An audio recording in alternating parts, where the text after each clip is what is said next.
Hey, Professor Project Team, Brent Fikowski here, the professor. Wanted to give a little recap from how the semifinals went just this last weekend.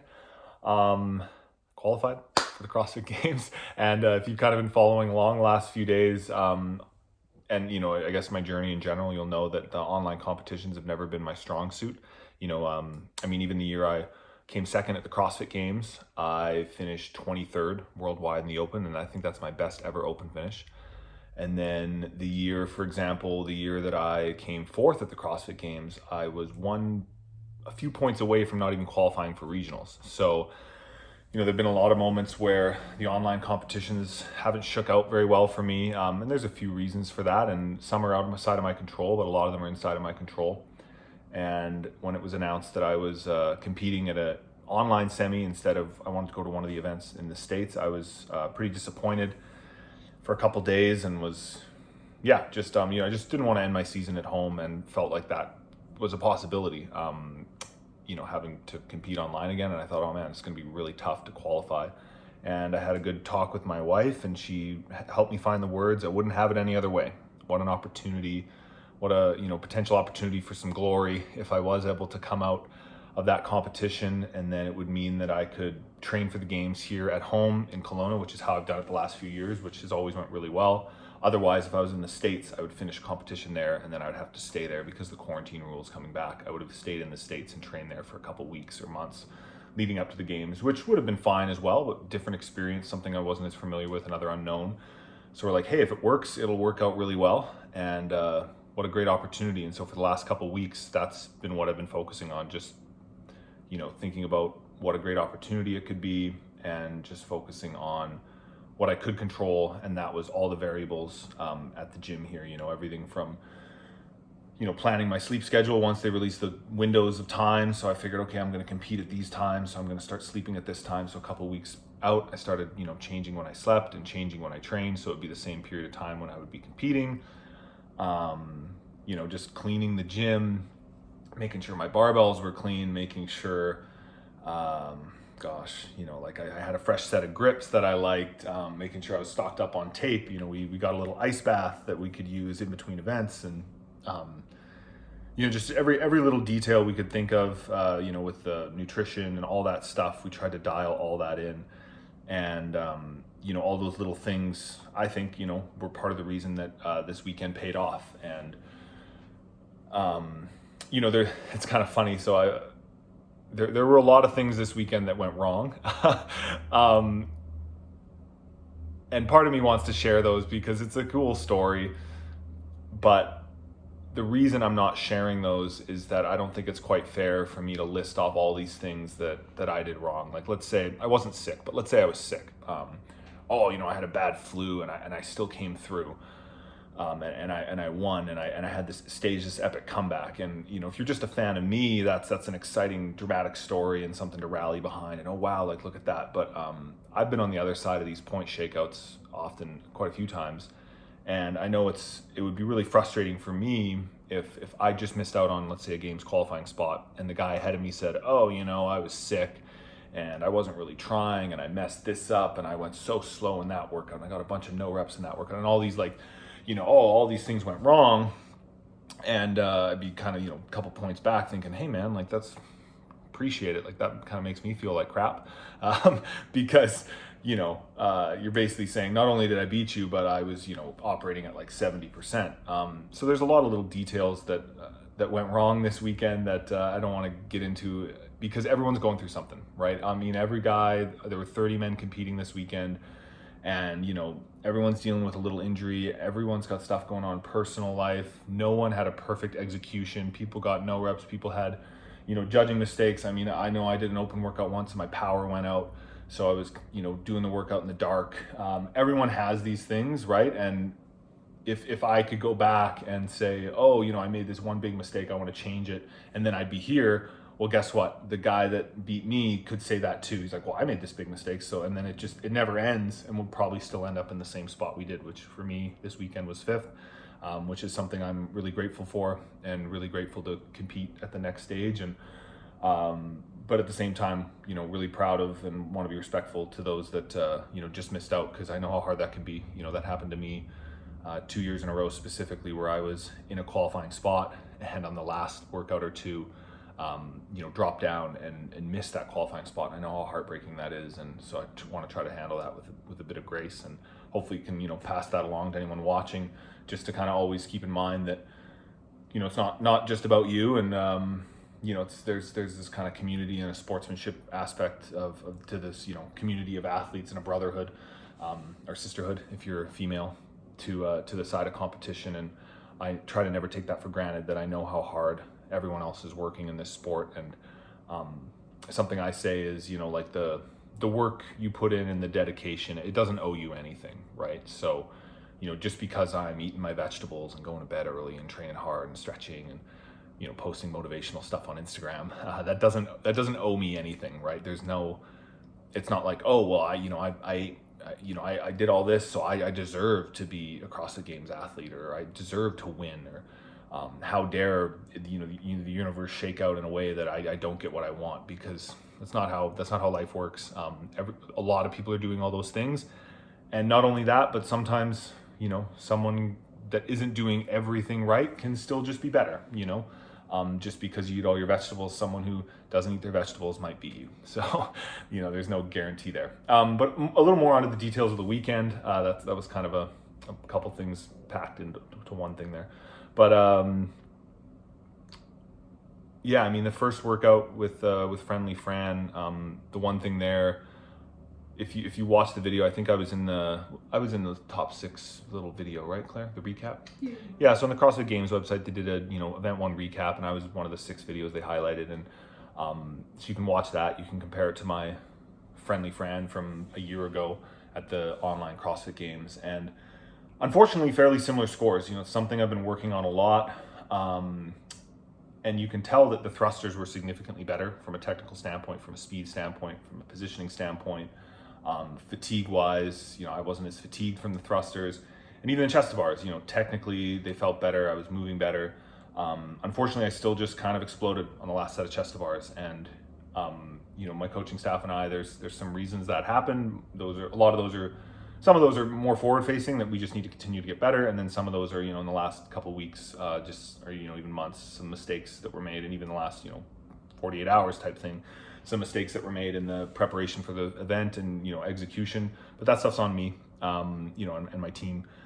But it's still pretty decent showing, and the next event as well went pretty well.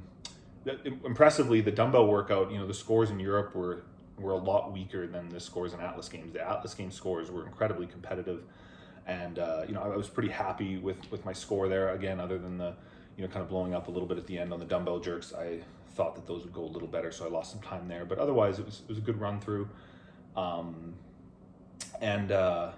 so something of note, that my coaches were looking at the leaderboard, and I wasn't looking at the leaderboard throughout the weekend. So they told me what they thought I needed to hear, and they gave me an insight into like, hey, we're behind right now, so we need to maybe take some risks on these next workouts. But they didn't tell me the ins and outs of exactly how many points and who was ahead of me by how many points and how many points I got in each workout and so on.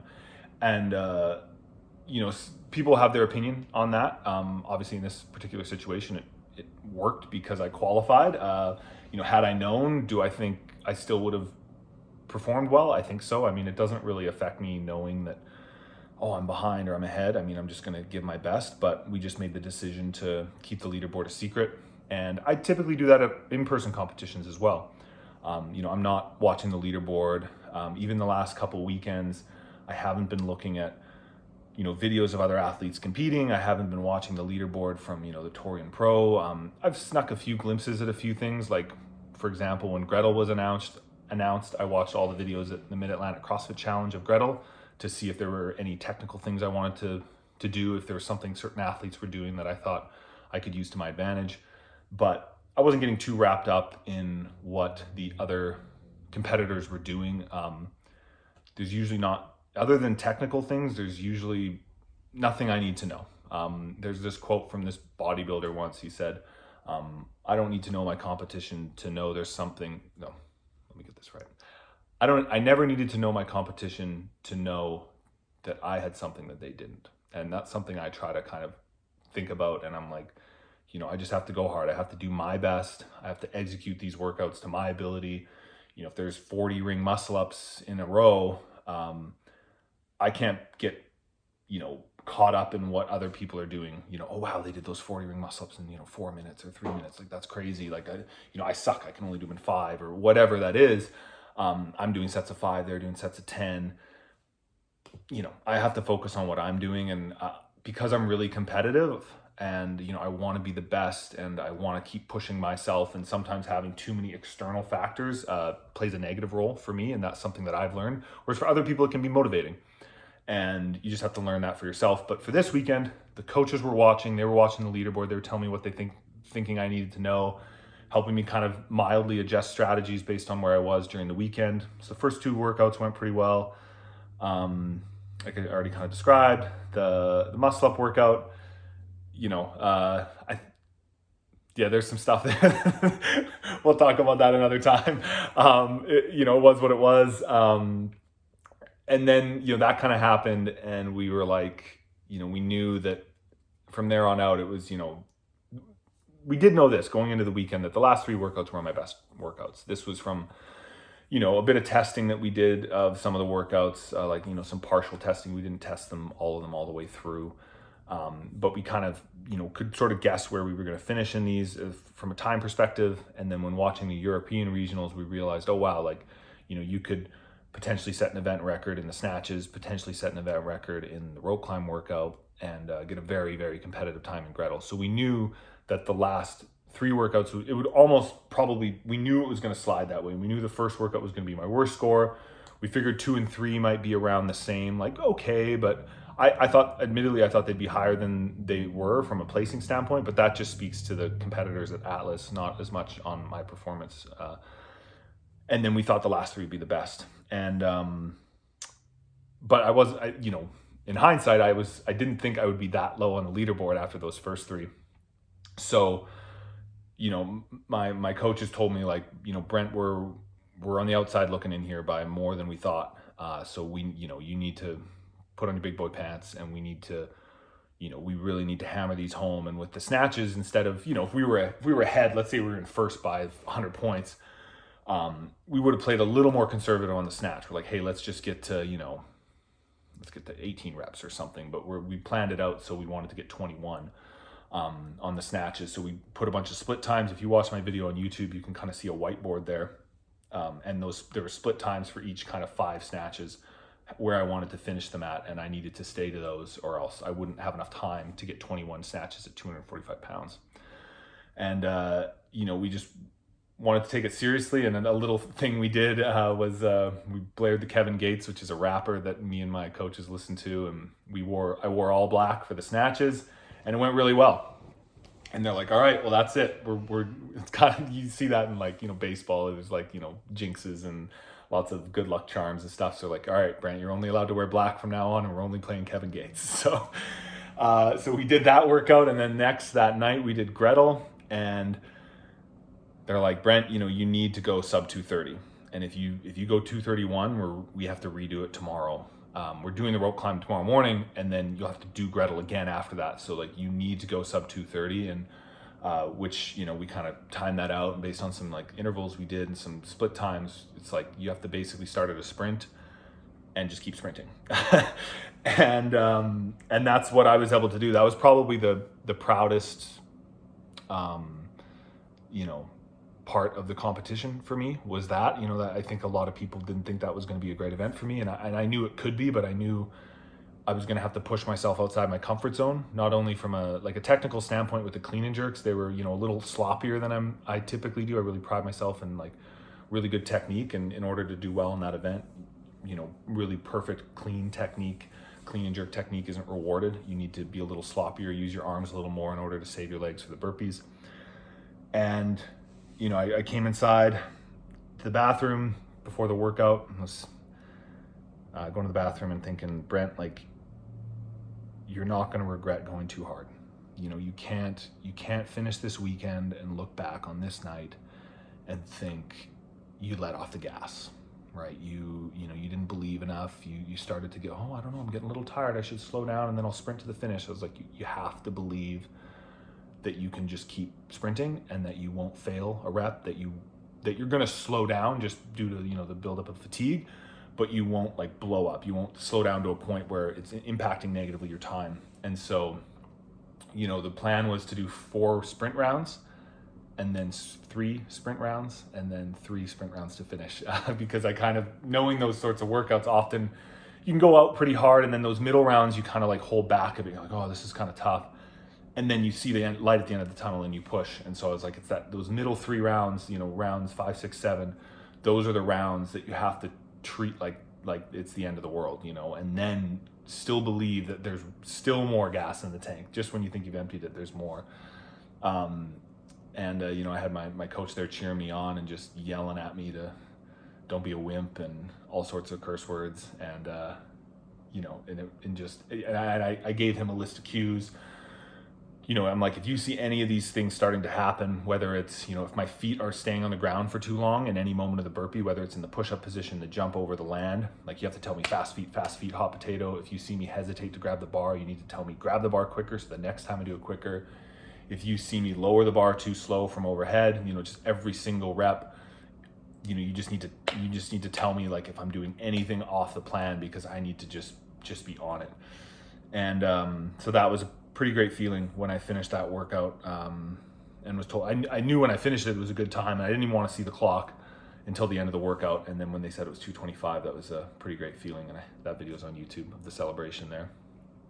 And after that, there was I should say a decent amount of reduction in stress, but I didn't sleep that well on Saturday night. And Sunday morning, we traveled to Body Shop in West Kelowna, a gym. They had a better setup, an indoor setup for the rope climb. And, tension was pretty high there. We're taking it pretty seriously, just warming up and knowing this was the end of this was the end of the weekend. This was where we needed to do it. And we figured this, could be an event win. And it's a tough workout because there's definitely a risk on those legless rope climbs. You fail a rope climb, you add on 60 seconds or 90 seconds, right? Especially if it's in the middle of the workout, add on 2 minutes. If it's at the end, you probably have to wait, a minute 30, a minute before you can jump up again if you actually fail a rope climb. So there's that risk reward of like pushing that pace. And, I was able to execute that really well. They had Kevin Gates playing, but there were just 2 songs. So there were just these 2 songs on repeat for about 30 minutes in the warm up and during the workout, which was pretty funny. So on that workout, I was able to hold about a 146 per 500 on average on the rower. Just kept the handstand walks fast.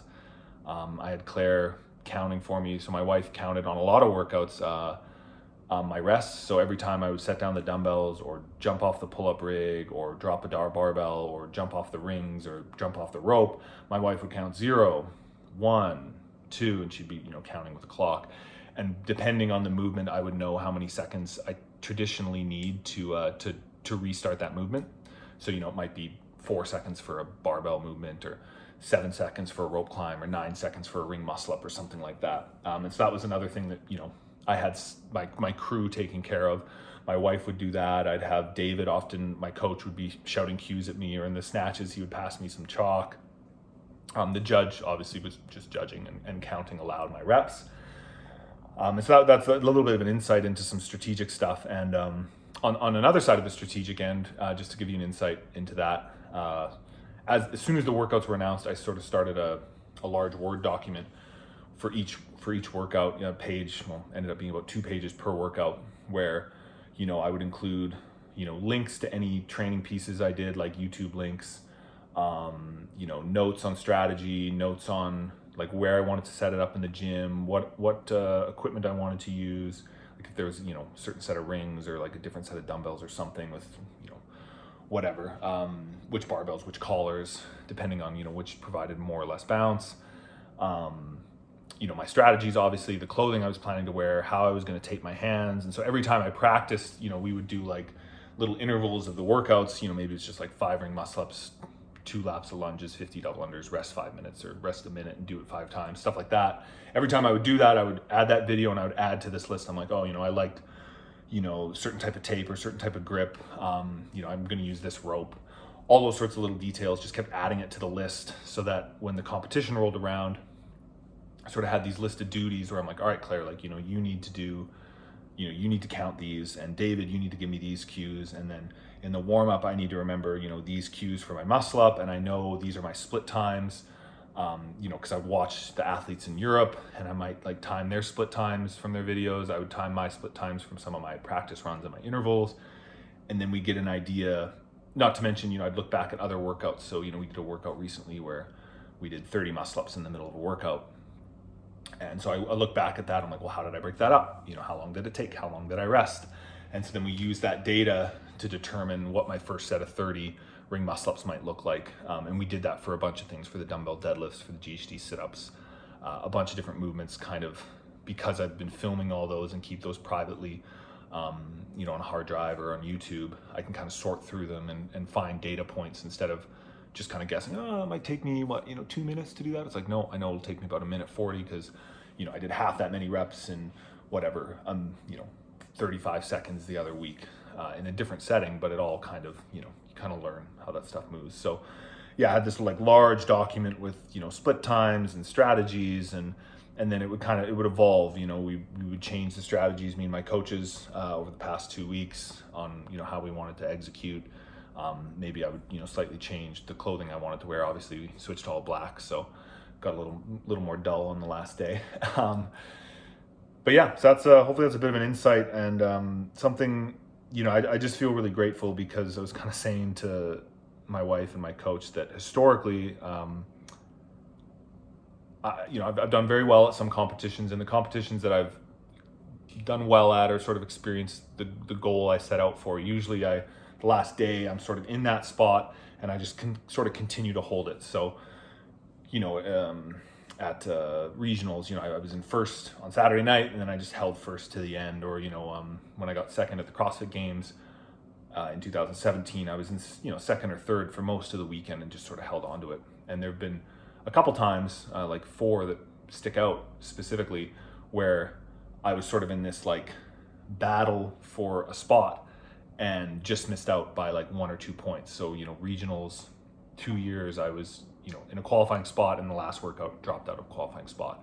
At the games, 2 years, 2016, 2018, I was, in a very, very close race for a bronze medal.